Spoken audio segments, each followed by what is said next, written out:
Tersebut menampilkan diorama di Museum Bank Indonesia yang menggambarkan suasana transaksi di Javash Bank pada masa kolonial.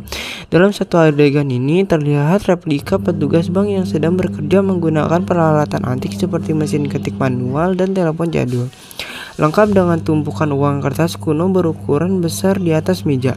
Di latar belakang, tampak elemen penting perbankan masa lalu seperti timbangan emas di dalam lemari kaca serta pintu besi raksasa menuju ruang berangkas khazanah yang sedang terbuka.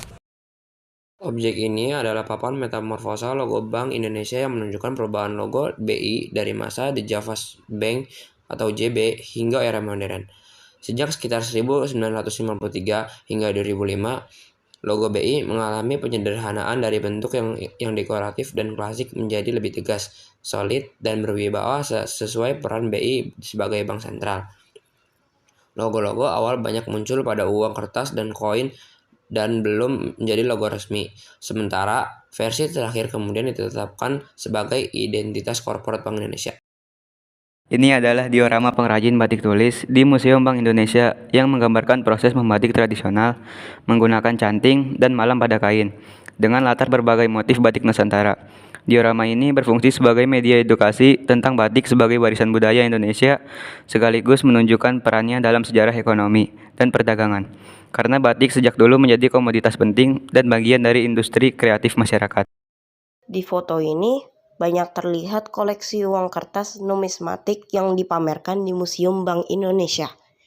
Uang-uang tersebut berasal dari berbagai negara seperti Malaysia, Singapura, Filipina, Turki, Portugal, dan Yugoslavia. Setiap uang menampilkan ciri khas negaranya, mulai dari tokoh penting, lambang negara, hingga gambar bangunan dan aktivitas ekonomi.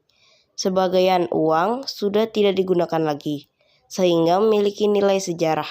Koleksi ini menunjukkan bagaimana perkembangan sistem keuangan serta kondisi ekonomi dan politik di berbagai negara pada masanya. Ini adalah seragam militer kolonial Belanda KNL yang digunakan pada masa Hindia Belanda.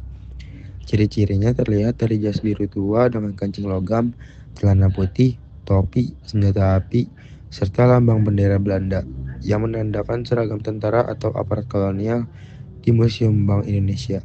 Display ini biasanya dipakai untuk menjelaskan kondisi politik, keamanan, dan kekuasaan kolonial yang ikut memengaruhi sistem ekonomi dan keuangan Indonesia pada masa penjajahan. Foto tersebut menunjukkan ruang sejarah Museum BI atau Bank Indonesia yang mengisahkan perjuangan ekonomi awal kemerdekaan, termasuk kebijakan Genting Syafruddin tahun 1950, melalui patung berjuang dan arsip surat kabar lama. Area ini menggambarkan upaya keras pemerintah dalam menstabilkan mata uang dan menjaga kedaulatan finansial Indonesia di tengah situasi politik yang sangat sulit.